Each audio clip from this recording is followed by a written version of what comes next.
एक 25 साल का नौजवान लेके निकल चलता है एक यंग ब्रिगेड को, नई टीम को अपने साथ इंग्लैंड के रास्ते, जिसके पहले दो दिग्गजों ने इस टीम से संन्यास की घोषणा कर दी थी। और सबसे बड़ा सवाल टीम इंडिया के सामने ये खड़ा हो जाता है कि तीसरे नंबर पे अब बल्लेबाजी करने कौन वाला है। इस टीम का प्रमुख गेंदबाज सिर्फ 3 जिनको मैच खेलने की परमिशन होती है मैनेजमेंट की तरफ से, 1, 3, 5। और सबसे बड़ा भारत के पास सवाल यही होता है कि भाई इनके एब्सेंस में कौन गेंदबाजी करने वाला है। इस टीम के नए उपकप्तान को पैर में चोट लग जाती है, उनके टो में फ्रैक्चर हो जाता है। ऐसी बहुत सारी समस्याएं इस सीरीज में उत्पन्न होती हैं। बातें कई सारी होती है, बहसबाजी होती है, ट्रोलिंग होती है बहुत सारी, एंड बोलियां लगती हैं कि 3-1 से इंग्लैंड जीतेगी, 5-0 से हराएगी, 4-0 से हराएगी टीम इंडिया को। और शुरुआत होती है इस दौरे की जहां पे सबसे पहला मैच जीत जाती है इंग्लैंड की टीम। दूसरा मैच हम जीतते हैं एजबास्टन में और तोड़ देते हैं ऐसे बहुत सारे रिकॉर्ड्स। पर जहां स्थिति उत्पन्न होती है जिसमें हमें 5वां मैच जीतना ही रहता है, करो या मरो की स्थिति में हम पहुंच जाते हैं। डू और डाई वाला मुकाबला होता है जहां पे साथ आते हैं मोहम्मद और कृष्णा। आप सोचिए कि ये कितनी बड़ी बात है कि इन दोनों ने मिलकर इस मैच में हमें जीत दिलवाई है। 6 रन से हमें जीत मिली है। और सबसे बड़ी बात यह है कि 15 अगस्त बिल्कुल करीब है और अगस्त के महीने में भारत को एक बार फिर से अंग्रेजों के ऊपर, अंग्रेजों के सामने हमें 6 रन से जीत मिलती है। हमने फिर से एक बार अंग्रेजों को हराया है और इस सीरीज को 2-2 से बराबरी पे लाके खड़ा कर दिया। भाई साहब तालियां बजनी चाहिए। Hats off Mohammed Siraj, hats off Prasidh Krishna, hats off team India. What a match यार, ये मैच जबरदस्त हुआ है। कहानी की शुरुआत हुई थी 224 पे जब हम ऑल आउट हो जाते हैं, 247 पे इंग्लैंड की टीम को आउट कर देते हैं, 396 रन हम बनाते हैं, 374 रन का टारगेट उन्हें देते हैं। और कहानी कुछ ऐसी फंस जाती है कि मान के चलिए आखिरी दिन सिर्फ 35 रन चाहिए होते हैं टीम इंडिया को इंग्लैंड को जीतने के लिए, और हमें चाहिए होते हैं 6 विकेट। जहां पे चौथे दिन की शुरुआत बेन डकेट के साथ होती है। उनको दिक्कत हो रही थी, स्ट्रगल कर रही थी इंग्लैंड की टीम, पर हैरी ब्रुक आते हैं, जो रूट आते हैं, जो इस मैच को पूरी तरीके से पलट के रख देते हैं। और ऐसा लगता है कि शायद T20 फॉर्मेट खेल रहे हो। 10 रन पे 25 के स्कोर पे सिराज से कैच तो नहीं छूटता, कैच तो पकड़ लेते हैं, पर बाउंड्री पे उनका पैर टच हो जाता है।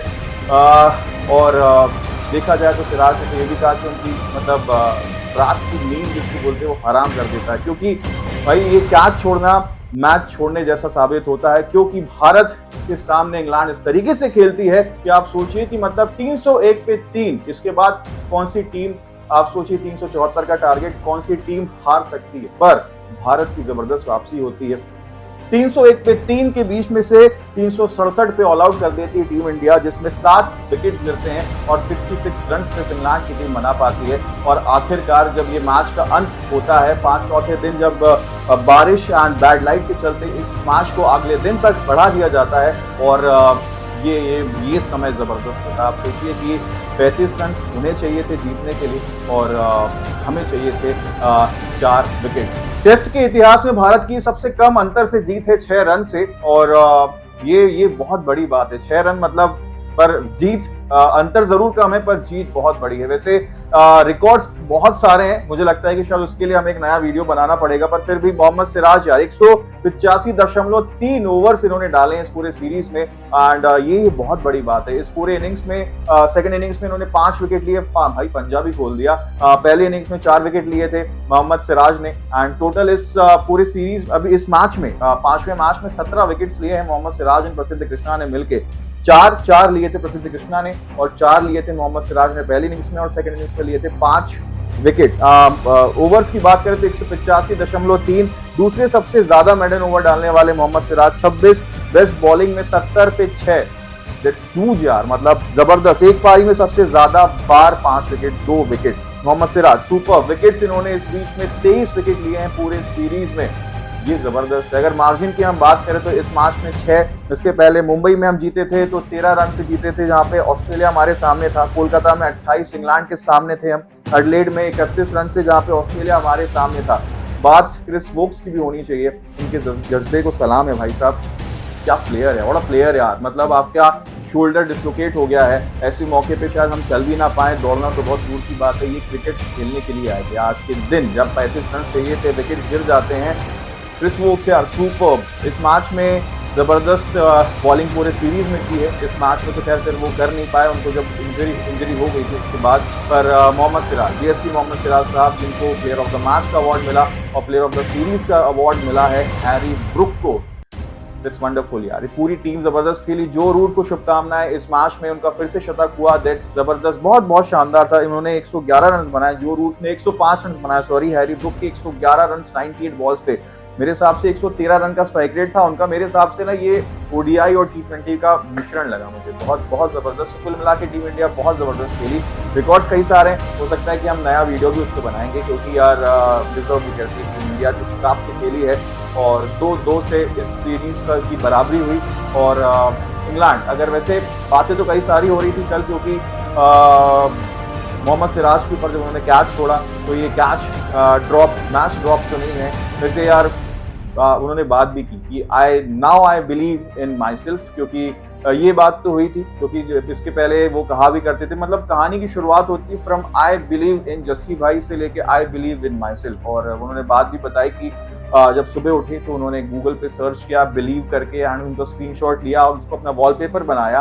एंड उन्होंने फिर खुद को एक एहसास दिलाया कि यार मैं अपने आप पे बिलीव रखता हूँ और आज मैं करके रहूंगा, और करके दिखाया भी। जबरदस्त यार। इस मैच में सबसे पहले स्मिथ का विकेट लिया और उतना आसान नहीं था। स्मिथ के बाद फिर आई थिंक ओवरटन को उन्होंने निपटाया था। ओवरटन के बाद फिर प्रसिद्ध कृष्णा आते हैं जो विकेट लेते हैं, आई थिंक टंग का, वो बेहतरीन था यार। उसके बाद फिर ध्रुव जुरैल का कैच। ध्रुव जुरैल की कीपिंग यार बहुत बहुत इंप्रेसिव लगी है। इनके हाथ जबरदस्त चलते हैं, बहुत एक्टिव भी है, इनकी वॉकिंग काफी अच्छी है, फुटवर्क जबरदस्त है। और आप सोचिए, एक गेंद की थी मोहम्मद सिराज ने, वो बहुत फास्ट थी, 140 145 की स्पीड से गेंद आई थी वो वाली, और जिसको पकड़ा था ध्रुव जुरैल ने। उतना आसान नहीं, क्योंकि हाई प्रेशर मैच है, मंडे का दिन, स्टेडियम फुल था। वैसे केएल राहुल से भी एक कैच छूटा, वो भी इतना आसान नहीं था। It was very tough catch, और वो कैरी भी सही से नहीं किया था। पर कहीं ना कहीं यार जबरदस्त कैच हुआ है। प्रसिद्ध कृष्णा ने 1 विकेट लिया। आज के दिन 3 विकेट मोहम्मद सिराज ने लिए हैं। कुल मिला के टीम वर्क देखने को मिला है। मतलब 35 रन आप सोचिए डिफेंड कर रहे हैं, ये कैसे करोगे? और इतना हाई प्रेशर मैच में जहाँ इतनी बातें हुई आपके लिए, बुमराह आपके साथ खेल नहीं रहे हैं, आपको कप्तान आपके पास नहीं है, अकेले शुभमन गिल। जबरदस्त यार, शुभमन गिल की भी तारीफ होनी चाहिए। वैसे हम वीडियो बनाएंगे एक नए रिकॉर्ड जितने भी इस पूरे सीरीज में हुए हैं। और कहीं ना कहीं टीम इंडिया का प्रदर्शन जबरदस्त रहा है इस मैच में। ये जो एनर्जी मुझे देखने मिली, मुझे ऐसा पर्सनली फील हुआ, जो आखिरी दिन ये कुछ 1 घंटा मैच हुआ है, ये एनर्जी कुछ अलग ही थी। काश ये एनर्जी बाकी मैचेस में भी होती तो शायद कुछ और फैसला होता। पर कहीं ना कहीं 2-2 की बराबरी जरूर हुई, पर मेरे हिसाब से भारत जीत ही समझिए, है ना, क्योंकि नई टीम थी, इंग्लैंड की कंडीशन थी, और यही बंदे हमारे, आप सोचिए भारत में होता ये मैच तो क्या करते। कुलदीप यादव, जड्डू हैं, वॉशिंगटन सुंदर हैं, और होम ग्राउंड पे मतलब कंडीशंस हमारी घर की रहती, तो ये एक अलग बात होती। पर इंग्लैंड में तबाही मचा के आए हैं 2-2 की बराबरी से, कोई बड़ी बात होती है। मेरे हिसाब से 2-2 की बराबरी जरूर हुई है, पर मेरे हिसाब से ये मैच, ये सीरीज को हमने जीता है। क्या सोचना है आपका? आपको भी कुछ लगता है, कुछ सजेशन तो भारत की जीत पे आपका क्या कहना है जरूर बताइए। एंड सब्सक्राइब किया कि नहीं किया जरूर बताइए, एंड सब्सक्राइब भी कीजिए। बहुत बहुत धन्यवाद।